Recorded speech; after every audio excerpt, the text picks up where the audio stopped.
우리 교단의 사형폐지 운동의 대부로 해남 출신의 문장식 목사님이 이렇게 계십니다. 이분이 우리 교단에서 중심이 돼가지고 줄기차게 주장한 거 한 가지가 있는데 그게 뭐냐면 사형폐지 운동입니다. 이분이 왜 이 사형폐지 운동을 하는가 하면요, 법무부 교정위원으로 교도소에 들어가서 재소자들을 이렇게 돌보다가 이제 어느 때 사형수들을 사형을 시킬 때 그때 이제 목사님들이 들어가서 입회를 합니다. 그래가지고 마지막 할 말도 없는가 들어주고 위에서 기도해 줍니다. 그 앞에 가면은 모두가 떨게 되었고 있고요. 앞에 사람이 다 있습니다. 심지어는 사형을 집행하는 교도관들도 떨고 잠을 못 자고 그 악몽에 시달리고 그럽니다. 그런데 그런 교정사역을 해오면서 여러 가지 보람된 일도 많지만 제일 하기 싫은 그리고 힘든 받아들일 수 없는 것이 뭐냐면 사람이 사람의 생명을 빼앗는 것, 그것처럼 고통스러운 것은 없다는 것을 깨달았어요. 그래서 이 사형폐지 운동을 주장했어요. 이분이. 그래서 이분이 사형폐지 운동을 각별히 주장을 하고 이제 그 국회의원들을 통해서 법으로 제정하도록 청원을 했었는데 우리나라의 김대중 대통령 때부터 사형은 선언해도 사형 선고를 받아도 사형을 집행하지 않는, 그래서 그때부터 시작해서 사형을 집행하지 않은 그때부터 시작해서 지금까지 20년 동안 사형이 우리나라에 집행되지 않았어요. 그래서 올 2월 달에 우리가 이제 20년 넘게 우리나라에서 사형이 집행되지 않았으므로 지금은 명실상부한 사형 폐지 국가로 잠정적인 인정을 받게 되었다고 그래가지고 기념식을 했습니다. 올 2월 달에 서울의 힐튼 그랜드 호텔에 모여가지고 대대적인 그러한 사형 폐지 선언하는 그러한 기념식을 했어요. 우리나라는 여전히 사형을 집행하는 사형이 있는 나라이지만 집행하지 않고 있기 때문에 그것을 했습니다. 저도 2월 달까지 전국교정교육자협의회 대표회장 직책을 가지고 있었기 때문에 초청을 받았지만 목회 사역 그 스케줄 때문에 참석하지 못하고 저를 이어서 후임 회장이 된 목사님과 또 총무가 거기에 참석해서 보고했습니다. 그렇다면 오늘 우리가 이 사형제도에 대한 기독교의 관점은 무엇인가? 기독교의 자세, 기독교인의 또 바른 자세는 무엇인가 하는 것을 우리가 이해하겠습니다.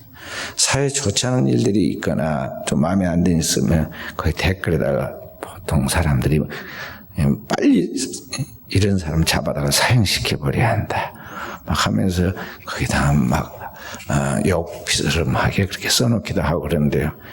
가서 사형 집행하는 자리가 참석 한 번만 시켜놓으면요, 그 말에 쏙 들어갑니다. 근데 이제 아직 그런 경험이 없으니까 감정적으로 이야기를 하는데요.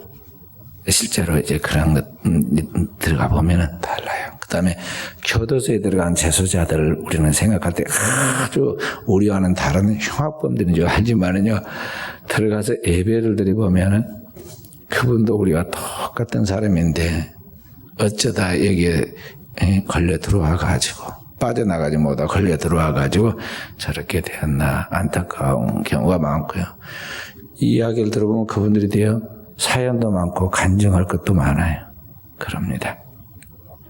자, 그래서 우리는 이런 사람들의 그 지나가는 흐름 또 이야기들에 우리가 거기에 함몰돼서는 안 되고 기독교인은 바른 정신을 가져야 하는데 오늘 우리가 이 기독교인들로서 사형제도에 대하여 바른 관점과 자세가 뭔가를 잘 알고 그러한 것들에 대한 바른 방향 지침을 해줄 수 있어야겠습니다.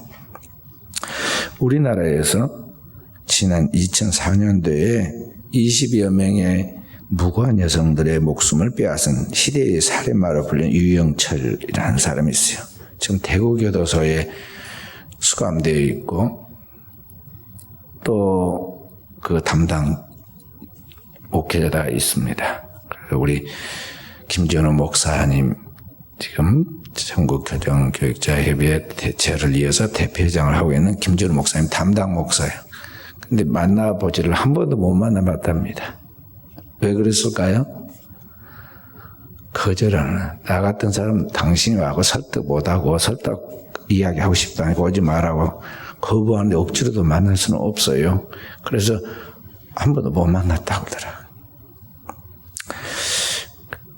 미국에서도 두 자녀와 부인을 둔 주립대 출신의 명문대 출신의 50대 가장이 보이스카우트 출신이고 시청 공무원이고 25년 동안 교회에서 중직자로 봉사하던 인물이 시대의 살인마라는 게 드러나가지고 붙잡혔습니다. 충격적인 이야기죠. 미국에서는 1970년대부터 급격하게 연쇄살인범들이 나타나기 시작했어요. 70년대부터 나타났는데 왜 그랬는가 사회적 분석을 해보니까요. 이제 2차 대전이 지나고 안정적으로 돼가면서 자유와 또 사람들의 인권과 또 삶의 질이 높아지면서 사람들이 점점 이제 개인주의와 육체의 정욕을 추구해 가다 보니까 가정이 깨지기 시작했습니다. 그리고 이혼이 많아지게 되는데 여기에 오늘 이라는 연쇄살인범이 많이 나타나는 원인이 되었다. 그래서 이혼하고 그런 혼자 사는 사람들 중에서 사이코패스 같은 사람들이 많이 등장했다는 거죠. 영국에서도 23년 동안에 걸쳐서 215명의 환자를 살해한 혐의로 2001년에 붙잡힌 죽음의 의사라 불리는 해럴드 스푸먼이라는 사람이 있었는데 215명을 죽였다는데도 놀라지도 않아요. 의사니까 사람을 대하기가 좋잖아요. 그래서 그걸 죽였어요. 근데 그 사람이 사실은 그 당대 그 영국에서 굉장히 유명한 존경받는 의사였다는 거죠. 그러니까 우리가 소설과 영화에서 나왔던 지킬 박사와 하이드라는 그런 이야기처럼 인간에게는 이러한 극단적 양면성이 있어요. 동전의 양면처럼 한쪽에서는 천사이고 한쪽에서는 악마성이 그에 들어있다는 거죠. 어느 순간에 어떤 쪽에서 터질지 모르는 거예요. 우리나라에서도 최근에 보면 이야기들 보면요. 굉장히 대단하다고 그래가지고 사회 앞에 세워서 뭔 일을 하다가 이게 그게 어떻게 이제 드러나서 이제 내면의 것을 또 뒤의 것을 조사를 안 할 수 없어서 그걸 조사를 하다 보니까는 완전히 이게 이제 정반대의 사람으로 이제 되는 걸 보잖아요. 근데 그 다른 사람이냐 동일한 사람인데 지금까지 앞에만 보다가 이렇게 돌려가지고 이번엔 뒤에를 봤더니 그렇다는 거죠. 인간은 다 누구나 그런 거예요. 심리학에서는 이런 양면성을 가지고 있어가지고 이런 엄청난 사건을 저지르는 이런 사람들을 보고 뭐라고 하냐면 사이코패스라고 그래요. 사이코패스. 이 사이코패스는 1920년대 독일 학자 슈나이더라는 사람에 의해서 그 사이코패스란 말이 나왔고 이건 일종의 정신병에 속한다고 이야기를 하고 있죠. 현대인들의 가장 많은 병 중에 하나가 이 정신병이에요. 그 정신병의 아주 극단적 형태로 지금 나타나는 것이죠. 자, 이런 사이코패스들을 붙잡아가지고 경찰이 조사를 하다 보면요. 똑같은 공통점이 나타나는데 어떤 공통점이 나타나냐면 이 엄청난 살인을 저질러서 그 사람이 너무너무 괴로울 것인데 얼굴 보면 태어나고 그냥 보통 사람들하고 똑같이 그렇게 자연스럽습니다.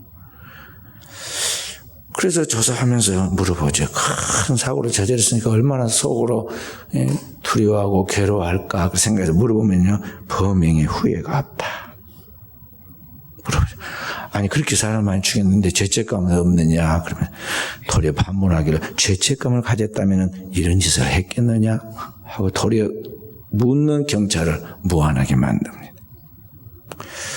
그러니까 누군가를 가해하고도 그 피해자에 대한 양심의 가책이나 정신적인 부담을 느끼지 않는 것이죠. 그게 정신병이에요. 그래서 우리는 뭐냐면 억지로 쥐어 짜내가지고 미안하다고 말해라. 후회한다고 말해라. 내가 왜 그런 일을 했는지 모르겠다고 그렇게 해라고 자꾸 그렇게 이제 유도를 하지만은요. 그런 마음이 안 일어나는데 억지로 그렇게 하라고 그러니까 그 사람도 괴로운 거예요. 오늘날 우리가 살고 있는 이 사회는 가격한 문화의 변화가 일어나고 문명의 변화가 일어나죠. 그래서 이 현대 사회 속에서 이런 증상을 보이는 사람들에 대한 사건들이 많이 일어나고 있어요. 외로운 늑대라고 론 울프라고 하잖아요. 그런 혼자 살고 혼자 행동하는 사람들이 자기 정신적인 그런 생각에 갇혀서 나가죠. 다 붙잡으면 대다수 그런 사람들입니다. 그런 사람들이 나타나서 나중에 이런 큰 사고들을 저지르죠. 우리 주변에 누가 그런 사람인지 몰라요. 그런 사람들 속에 우리가 살아가고 있는데 사는 게 기적이죠. 그리고 우리 주변에서 이런 사건과 사고가 크게 일어나지 않도록 큰 재앙을 막기 위해서는 국가적으로 이 부분을 잘 차원에서 대응해 가야 하는데 제가 늘 하는 이야기는 교회 안에서나 밖에서나 신앙적으로나 일반 사회적으로나 모든 면에서 예방이 제일 중요해요. 예방. 사고가 난 다음에 뭐 사건을 조사해 봐야 한다. 조사하다가 6개월 지나고 맨날 조사하다가 나중에 1년도 지났는데 나중에 나온 대답을 들으면 별 볼 일 없는 이야기를 해요. 지금까지 보면 안 그러잖아요. 그 다음에 사람이 죽었는데 조사해 보면 뭐 할 거예요? 물론 왜 그랬는가 경위는 알아야겠지만 그건 학적으로 나중에 자료는 될지 몰라도 죽은 자는 말이 없고 죽은 자는 살아나지 못하는데 우리는 뭐 왜 배가 침몰했는지 왜 비행기가 떨어졌는지 사고 난 다음에 우리는 막 그걸 대응하고 블랙박스를 막 찾아내고 뭐 어떻게 하지만 어떻게 할 거예요? 그렇게 항상 이런 것들을 국가적으로 볼 때 100년을 내다보고 계속 이걸 예방해 가려고 하는 차원에 나가야 한다는 거죠. 그러니까 임기응변식으로 그냥 그 현재 문제만 이렇게 벗어나려고 해서는 안 되고 항상 미리 예방을 해야 돼요. 국가적으로 이런 범국가적으로 그걸 해야 한다는 거죠. 자, 그런데 이제 이런 대형 사고들이 일어나게 되면 그런 사고를 일으킨 범인들에 대해서 이제 사형을 선고하게 되고 이 사형을 해야 한다고 그렇게 주장을 하죠. 우리나라는 2000년 7월 24일에 여야 정치 몇 명의 사형 폐지 법안을 국회에 제출했고 그해 광복절부터 시작해서 이제 사형 당할 사람 사형수 2명을 무기징역으로 감형시켜서 그때부터 이제 사형이 우리나라에 실시가 안 됐어요. 사형은 지금도 사형 거적합니다. 구형합니다. 그런데 처형은 하지 않아요. 그래서 올 2월 달에 이제 20년이 됐다고 그래가지고 잠정적인 사형 폐지 국가로 그렇게 이제 인정을 받은 겁니다. 2000년이 넘어가면서 새천년이 시작되면서 국제사면위원회 암네스티 인터내셔널이라는 이 국제사면위원회가 있는데 그 국제사면위원회 한국 지부에서 사형제도를 폐지해야 할 우리나라의 악습 중에 하나로 지목했어요. 그래서 불교는 원래 살생하지 말라 그러잖아요. 그러니까 불교계 카톨릭에 의해서 우리 개신교 개혁교회에도 이런 사형 폐지 운동이 일어났는데 특히 우리 통합적 장로교 인권위원회에서 사형제도 폐지위원회를 만들어서 2000년 7월에 설립 10주년을 맞아서 사형제도 폐지를 위한 결의문을 채택했어요. 우리 교단이 중심이 돼서 이제 이 개혁교회에서는 했는데 2000년이 10주년이 되었다는 거죠. 그래서 국가가 이제 그 해부터 이제 10주년이 되는 그 해부터 사형을 이제 시키지 않았어요. 그 앞에 10년 전부터 우리가 앞서서 사형 폐지해야 한다고 그렇게 주장을 한 거죠. 자, 그러면 이 사형 제도를 존치해야 하느냐, 폐지해야 하느냐 하게 대한 거죠. 사형에 대하여 사형을 시켜야 한다. 이 사형 제도를 존치해야 한다는 이 제도는 고대 하무라비 법전과 구약 성경 모세오경에서 이미 시행되고 있었던 인류 역사에서 가장 오래된 그 제도 중에 하나예요. 우리 함무라비 법전에도 나와 있고 우리 모세오경에도 나와 있는데 이는 이로 눈은 눈으로 그렇잖아요. 다른 사람 생명을 해야 하는 사람은 그 생명을 빼앗아야 한다고 그렇게 가르치고 있는데 이런 사형제의 철학적 바탕에는 철학적 사상이 있어요. 뭐냐면 공유주의 사상과 응보적 정의 사상이 깔려 있어요. 무슨 말이냐면요. 사형제들은 왜 꼭 필요하냐 하면서 다수의 선량한 시민들과 그들의 재산을 보호하고 모든 사람의 공동의 이익과 선을 증진하기 위해서 필요하다. 그것이 공리주의 사상이고 또 마땅히 돌아가야 할 몫을 돌려주어야 하는 정의를 실현하기 위해서 반드시 필요하다. 잘못한 사람을 그냥 놔둬버리면 이게 공평하지 않다. 그러니까 그런 사람들은 반드시 대가를 치르게 해줘야 한다. 그렇게 말하는 것. 그것이 이제 응보적 정의사상이라는 거죠. 그렇게 해서 사형을 시키면 사형제도가 사람들로 하여금 죽을 수도 있다, 잘못했다, 나가 잡혀서 이제 사형당할 수도 있다는 그런 것 때문에 죽음에 대한 두려움을 야기시켜서 흉악한 범죄를 저지르지 않도록 억제하는 효과를 갖고 있고, 다른 사람들에게 그렇게 사형당하기 때문에 내가 사고를 치지 않아야겠다고 그런 예방하는 효과가 있고, 그 다음에 바른 정의를 실현하는 그런 응보적 정의를 실현하는 법 정신이 있어서 국민들의 정서를 충족시킨다는 것이 지금 사형 제도를 존치한다는 그런 내용이에요. 어떤 생각이 드세요?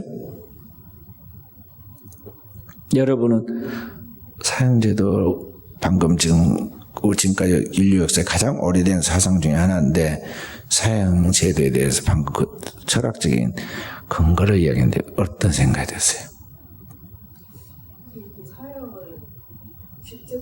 가정은 내 자녀를 그 사람 중에서 잡혀갔으니까 이것을 법에서 정해서 사용을 시키는데요. 내 자녀가 아니고 딴 사람이기 때문에 짜는 생각이 들어요. 만약에 제3자가 부모나 다 있으면 그 사람 꼭 죽여야 되는 그런 또 마음이 생길 거예요. 부모가 아니고 남이기 때문에 불쌍한 생각이 드는 거예요. 저도 화가 나요. 죽여버려야 돼.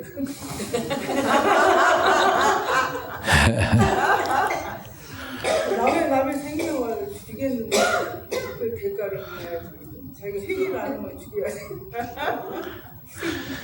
그러니까 이제 보편적으로 다 그런 감정과 그런 생각들을 갖게 된 게 이제 그런 거죠. 근데 현장에 가서 이제 그런 사람들도 만나보면 실제로도 그렇게 악독한 사람도 아닌데 뿐만 아니라 또 그 사람이 회심을 해가지고 완전히 새롭게 살아가려고 애를 씁니다. 그 교도소 안에서도. 그런데도 이미 사형이 구형됐기 때문에 그 사람을 사형을 시켜야 돼요. 그 찬송을 부르면서 죽어가는데 그 집행에 가는 그 사람들 입장에서는 그게 너무 힘들어요. 그러니까 이게 진짜 하나님 뜻인가? 안 믿는 교도관이라 할지라도 그것은 몸서리가 쳐져가지고요. 그것 때문에 교도관 생활 못하겠다고 그런 분들도 있습니다. 그래서 이 두 번째로 이 사형제도에 대한 폐지론자들은 어떤 주장을 하냐면은 사형제도가 인간의 기본권이자 천부적인 생명권을 빼앗아가기 때문에 인간의 존엄성을 해치는 반인간적인 제도다. 그래서 마땅히 폐지해야 한다고 그렇게 주장합니다. 그리고 또 한 가지는 사형제도가 그렇게 사형제도를 통해서 범죄를 억제할 수 있다고 그렇게 말을 하지만은 실제로 조사해 보니까 이 사형제도를 통해서 사형을 시키는 나라나 사형제를 폐지해 가지고 사형을 안 시키는 나라나 범죄하는데 그에 대해서는 큰 차이가 없다는 것을 알 수 있었어요. 그러니까 그것이 지금 사형제도가 종신형 제도보다 사형시키지 않고 종신형으로 떨어뜨리는 것보다 범죄 억지력을 더 높인다는 주장은 잘못된 가설이다. 이것에 기초해가지고 소중한 인간의 생명을 빼앗는 것을 타당하지 못하다고 사형 폐지론자들은 이야기해요. 실제로 1988년 국제연합에서 유엔에서 발표한 사형제도와 살인율의 상관관계를 조사했더니 별 차이가 없다는 것을 나중에 발표했어요. 만약 이게 사형을 시켰는데 나중에 이것이 잘못될 수가 있다는 거죠. 엉뚱한 사람, 이번에도 우리나라도 누구 잡았잖아요. 그러니까 잡아갖고 보니까 잡혔으니까 다행이지. 안 잡혔으면 이제 계속 억울하게 살인하지 않은 사람이 살인자를 몰려가지고 심지어는 사형을 당해서 죽을 뻔했는데 죽은 사람을 어떻게 살려낼 거예요? 그러니까 이 사형이 오판의 가능성이 있고 또 돈 없고 힘없는 사람, 가난한 사람들, 여자들, 또 이제 흑백 논리가 강한 그런 차별 있는 나라들에게서는 유색인들에게 불리할 작용이 많고 또 정치적으로 악용될 가능성도 많아요. 그러니까 정적들을 잡아가지고, 그렇죠. 되게 정적들을 잡아가지고 딱 누명을 뒤집어 씌우거나 그러면 그냥 빨리 사형을 시켜버리죠. 질질 끌지 않고. 왜냐하면 뒤탈이 없게 하려고. 그래서 한번 실행하면 돌이킬 수 없는 것이 이 사형의 오점이기 때문에 폐지돼야 한다는 게 사형 폐지론자들의 주장이에요. 현대 교회는 여기 이제 사형 폐지 쪽으로 나가고 있어요. 지금까지 20세기까지는 정당한 전쟁, 그러니까 정의로운 전쟁이라는 그런 거죠. 그런 올바른 전쟁을 지지하는 그러한 전통적인 그러한 사상을 가진 나라들 그리고 교회들은 사형제도를 인정해 왔어요. 제가 종종 인용한 리차드 니버라는 그 윤리학자가 있는데 이 변혁하는 그리스도라는 그런 책을 쓴 사람이에요. 그 사람도 역시 사형제도를 지지해 왔어요. 그렇게 지지했어요. 그런데 20세기 후반에 들어와서 이제 새로 새천년으로 들어가죠. 이제 들어가면서 우리 개혁교회, 주류 개혁교회들, 개신교회들과 진보적인 칼빈주의자들 말한 거예요. 들이 사형제도를 반대하는 경향으로 나갔어요. 우리 교단도 사형을 반대하는 쪽으로 나가죠. 특히 세계연합기관 유엔에서 이 사형을 폐지하는 주장을 하고 있는데 우리나라 최초의 유엔 사무총장이 된 사람이 있죠. 누구죠? 반기문 사무총장이 총장이 된 다음에 인터뷰를 했어요. 사형에 대해 어떻게 생각하는가 물었는데 그분이 외무부 장관을 하고 처음으로 국제사회에 뛰어들었으니까 잘 감을 못 잡아가지고 그냥 자기 속에 있는 이야기를 그대로 했다고요. 그래서 뭐라고 그러냐면 사형제도는 각국이 스스로 정할 일이다 그렇게 말했어요. 유엔은 지금까지 뭘 이야기했냐면 사형 폐지 쪽으로 나갔는데 여러분은 그게 이제 선진국 사상이라고 생각하거든요. 그런데 지금 그분은 이제 막 유엔에 뛰어들어가지고 그 감을 못 잊고 자기 생각이 있는 것을 말했는데 각국이 스스로 정할 일이라 그렇게 말했다고 해서 타임지로부터 반기문 총장이 아직도 사형제도를 지키고 있는 한국의 장관의식을 못 벗은 것 같다. 한마디로 말해서 좀 미개하다. 그런 취급을 받고 비난받았어요. 사형제도에 대한 가장 오래된 성경 구절이 오늘 창세기 9장 6절 아까 제가 2번 읽었던 말씀이 무릇 사람이 피를 흘리면 사람이 그 피를 흘릴 것이니 이는 하나님이 자기 형상대로 사람을 지었음이라 하는 그 말씀이에요. 신약성경 로마 13장 4절에도 그가 공인의 칼을 가지지 않았어요. 그러하는 것은 국가의 정부를 말하고 있어요. 곧 하나님의 사자가 되어 악을 행하는 자에게 진노하심을 위하여 보응하는 자니라 고 이야기하죠. 그러니까 국가의 권력을 세워서 하나님이 세워서 그에게 권세를 준 것은 그라이고 하나님의 정의를 집행해서 악을 행하는 자들을 처단하라고 그렇게 하나님이 주었다는 것이죠. 그래서 이 사형제도가 하나님의 정의에 부합한 것이냐 아니냐 그래서 우리가 잘 생각해야 돼요. 제가 양쪽을 다 이야기했어요.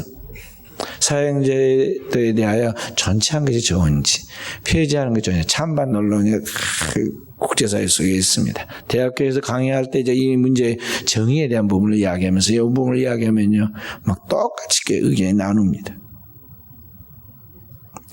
이 사람을 죽인 자를 죽여서 응부적인 정의가 나타나게 하는 것이 하나님의 정의에 합당한 것이냐?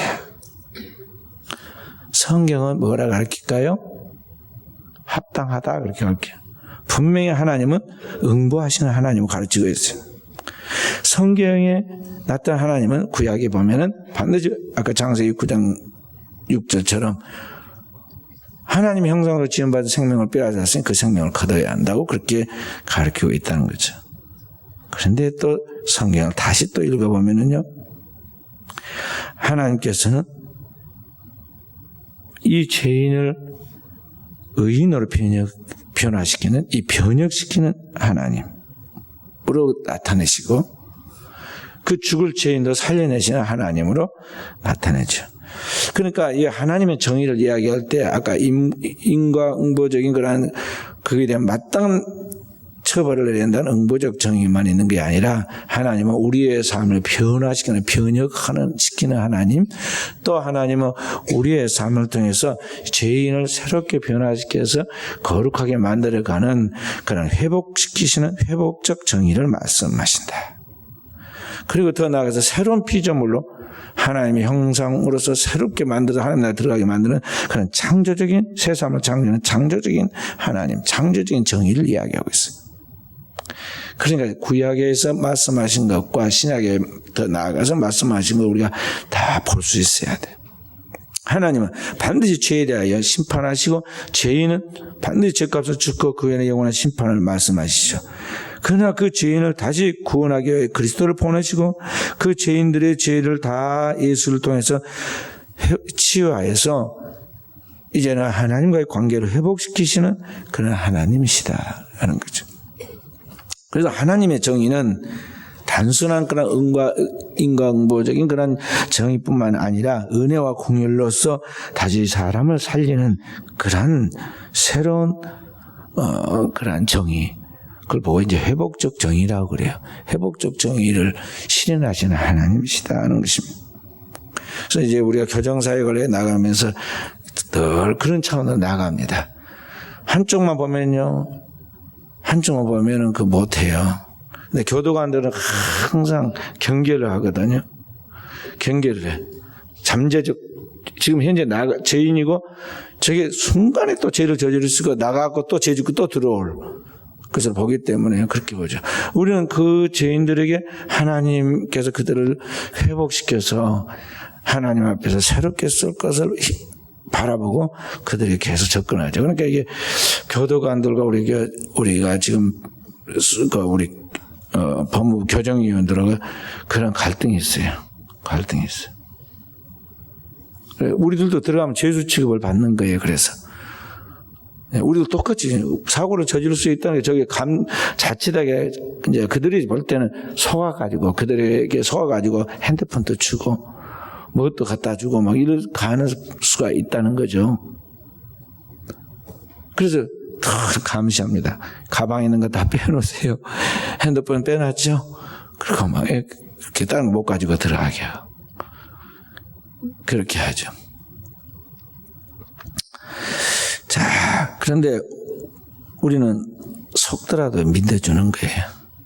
왜냐하면 하나님의 그 무한한 자비와 사랑, 긍휼을 믿기 때문에 하나님은 어떤 죄인도 다 살려내시는 그 전능하신 하나님이시고 끝까지 사랑으로 인내하고 돌보는 그러한 구원의 하나님이신데 그 하나님을 우리가 예견하고 판단해가지고 내 마음의 잣대로 재면 안 되거든. 그러니까 우리가 차라리 잠재적 죄인으로 우리도 취급받고 나가는 게 좋다. 그래가지고 무시당하면서 들어가서 계속 복음을 전하는 거죠. 어떻게 보면 이제 교정사역하는 목회자 좀 바보처럼 취급받습니다.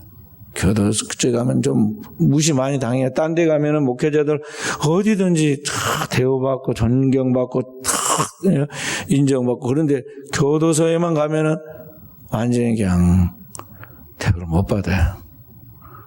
들어가면 똑같이 들어가자마자 문 탁 잠그고 죄수들하고 똑같이 뒤에서 이제 잠가버리고 나올 때도 허락받고 나와야 하고 그래. 들어가는 것도 맨날 들어간 사람도 일주일 전에 미리 명단 넣어가지고 신원 조사해가지고 이상 없다. 그러면 이제 또 들어가요. 그렇게 되죠.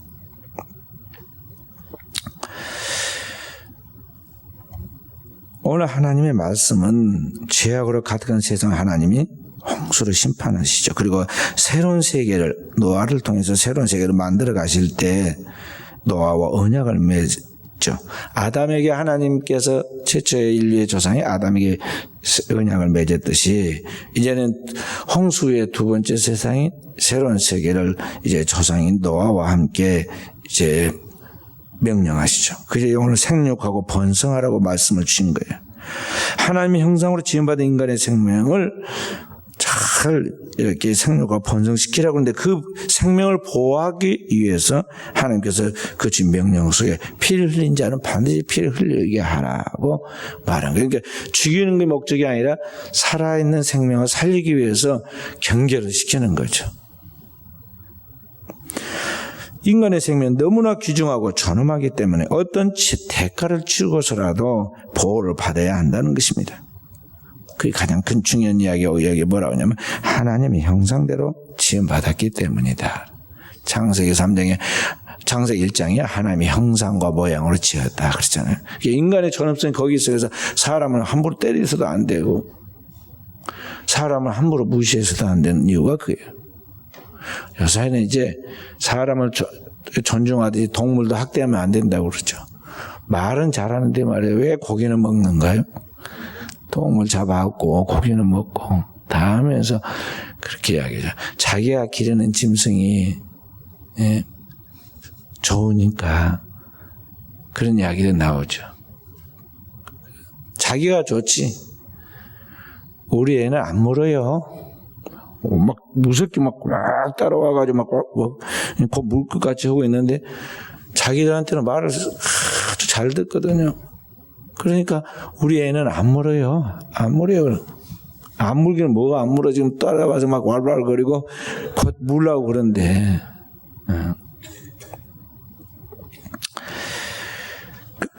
동물에게는 성경에 그런 말씀이 없어요. 동물에게 뭐 이렇게 저렇게 해라 그런 건 없어요. 딱 사람에게만 그렇게 하는데 그 이유가 뭐냐? 그가 신적 존재다. 저 존귀한 하나님의 형상과 모양으로 지어진 신적 존재라는 거죠. 그렇기 때문에 가난하든 부하든 배운 자든 배우지 않은 자든 남자든 여자든 아이든 어른이든 간에 존귀하게 여기고 사랑하고 하나님의 사랑으로 잘 해야 한다, 돌봐야 한다는 게 바로 그런 것입니다.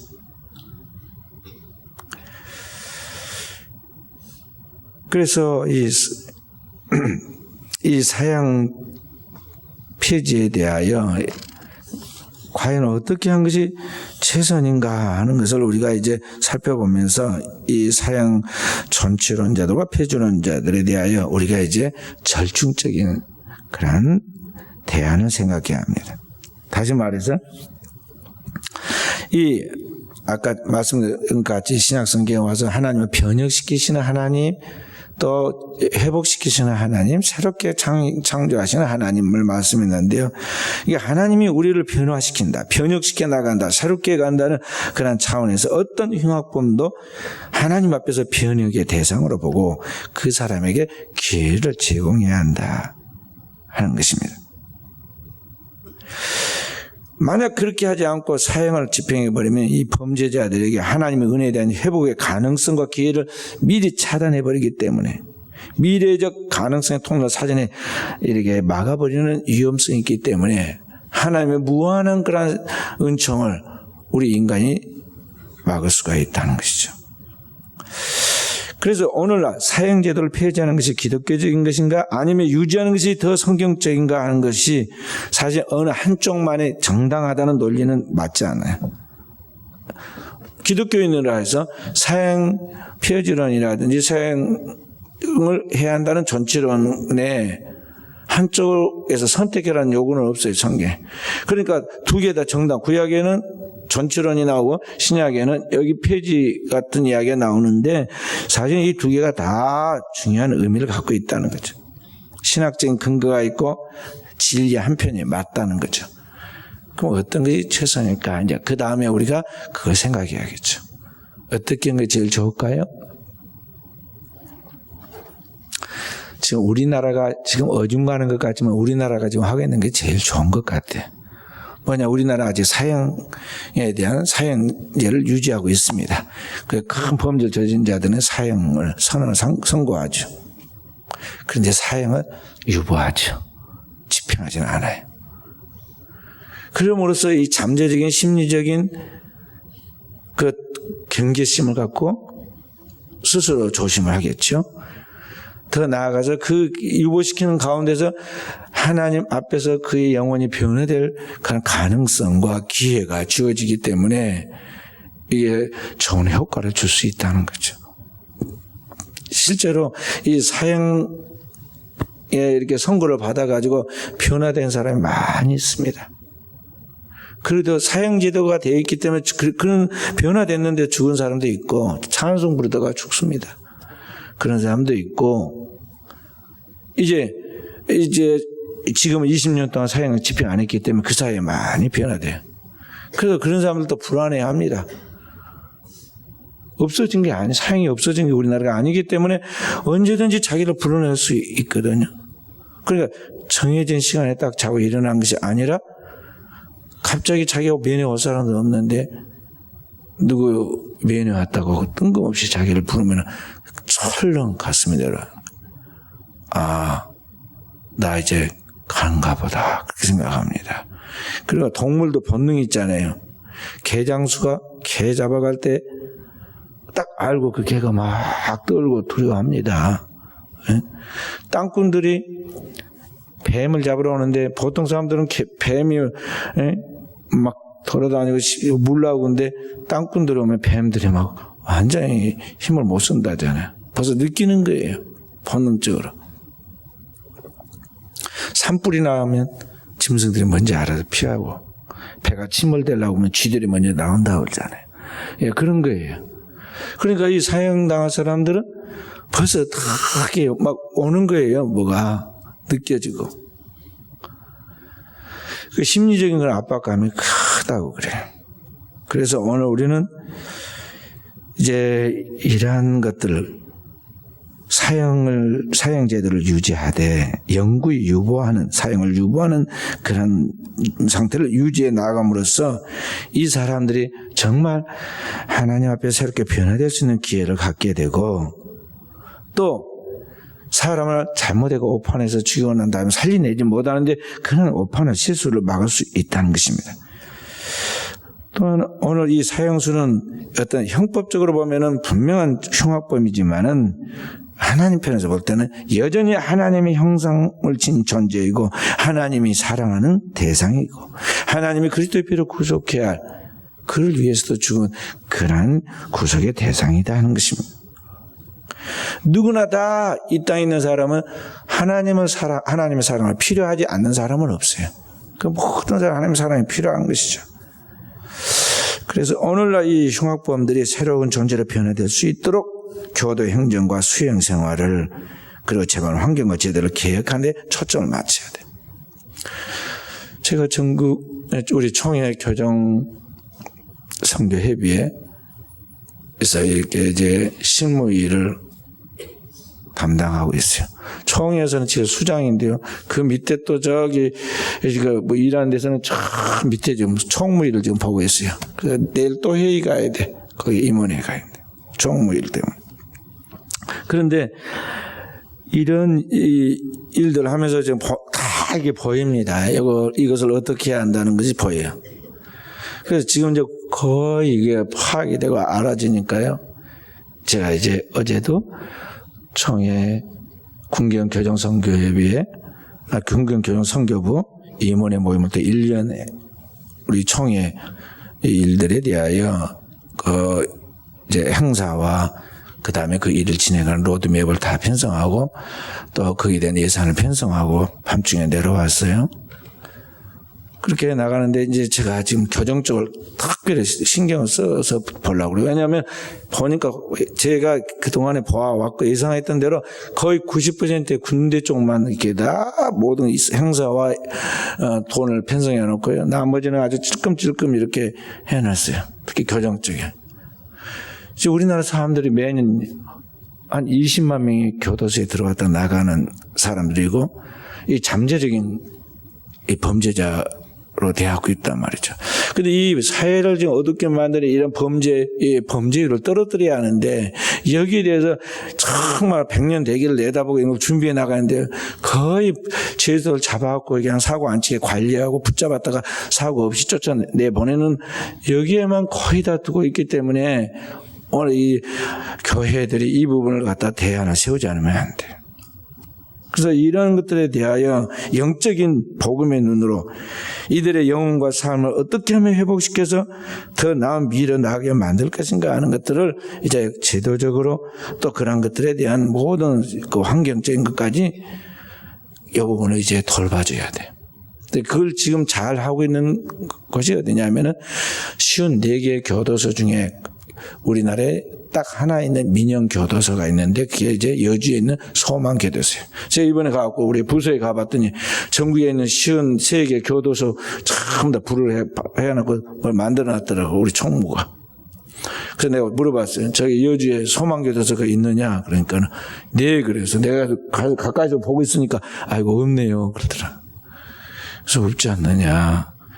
이게 굉장히 중요한 거다. 왜냐하면 이거는 국가가 세운 것이고 이것은 민영 교도소인데 기독 교도소이고 전 세계 5개 민영 교도소가 있는데 다 교도소 한 짝이 세를 얻어가지고 국가 교도소 세를 얻어서 하는 거이고, 단독으로 민영으로 세워 있는 교도소는 우리나라밖에 없고 또 기독교가 세운 것은 우리나라밖에 없다. 이게 굉장히 중요한데 당장 표시를 해라고 그랬습니다.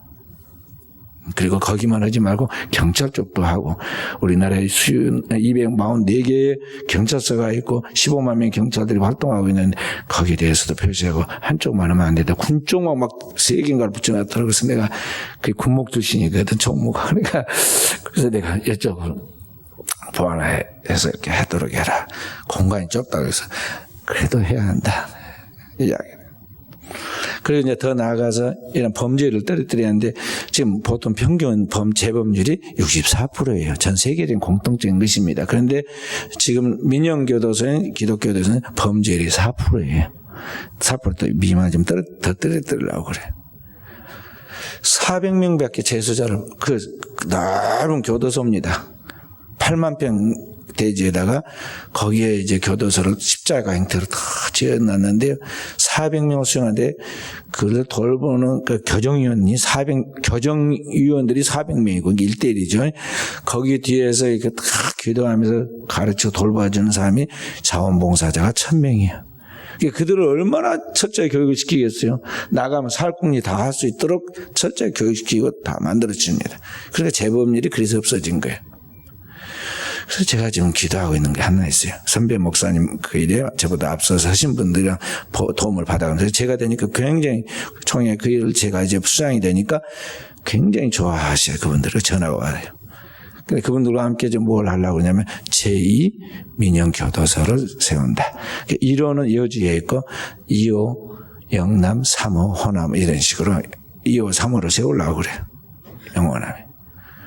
그러려면 또 그만한 인재가 필요하고 뭐가 필요하겠어요? 돈이 필요해. 그런데 이제 이미 재단이 형성되었고, 재단 아가피라는 재단이 형성되어 있고 잘 운영돼 가니까 국가에서 돈을 다 지원해 줍니다. 그러니까 옛날처럼 어렵지 않아요. 초창기 2007년도에 제가 발기인으로 준비해 가지고 2008년도에 건축 들어갈 때는요 300억 모금하기 얼마나 힘들은지 몰라. 300억 모금 우리 교회에서도 참여했어요. 300억 모금하는데 막 순복음교회 또 우리 명성교회 그런 교회에서 한 50억씩 내고, 다른 교회 강림교회 그런데 한 5억씩 내고 그랬습니다. 그런 식으로 해고 모았는데 150억 정도 모으고 돈이 안 들어와 가지고 건축해놓고 하는데 엄청 어려웠어. 근데 이제 지금은 다 해결되고 지금 재단에 이제 돈이 이제 준비돼 가고 있어요. 그리고 국가가 지원해줘. 이제 되는 데는 국가가 지원해줍니다. 되기 전에는 가만히 지켜봅니다. 그러다 되기만 하면 막 지원해줘요. 그러니까 이제 거기에 뭐라고 그래요? 그런 걸 보고 2호 좀 3호 좀 된 걸 보고 체인점 분점? 하여간 분점인지 체인점인지, 그러니까 여기 이제 우리 영호남의 제2 기독민영교도, 제3 기독, 그대로 똑같아가지고 그것만 이제 하면 돼요. 그러니까 땅만 구입하고 나머지는 지원해주라. 이 정도면 될 것 같아요. 그래서 누군가 해야 하는데 아직 그걸 못 본 거예요. 그래서 제가 지금 이번에 올라가서 이야기하면서 그 이야기 했습니다. 임원들 모이면서 교정 쪽은 이쪽 방향을 신경 쓰겠다. 그러니까 당장 교섭해가지고 이번 이 실행위원 우리가 전체 정책 세미나 총회장 모시고 정책 세미나 할 때 그때 이제 이거 그쪽에 소망교도소에 활동하신 분 교섭해야 그렇게 하겠습니다. 그래서 그렇게 하도록 하라고 이제 그 정도만 해놓고 이제 어느 정도 이제 되면 이제 제가 이제 그 임원들 이끌고 또 그 같이 하신 분들 이끌고 실제로 이제 여기서 일할 이제 재단 아가페 소망교도소 이사장님 부를 비롯해서 이제 다 만날 거예요. 만나가지고 요번을 할 수 있도록 제가 로드맵을 짜고 기초만 해주면 저는 이제 올해 사명 끝나는 거죠. 다음 사람이 할 수 있어요. 근데 그거 하는 게 쉽지를 않아요. 꼭지를 떼는 게. 그게. 근데 이제 그 많은 하나님께서 직책과 또 그런 거 할 수 있는 그러한 분별력과 할 수 있는 포지션을 맞춰줬기 때문에 할 수 있어요.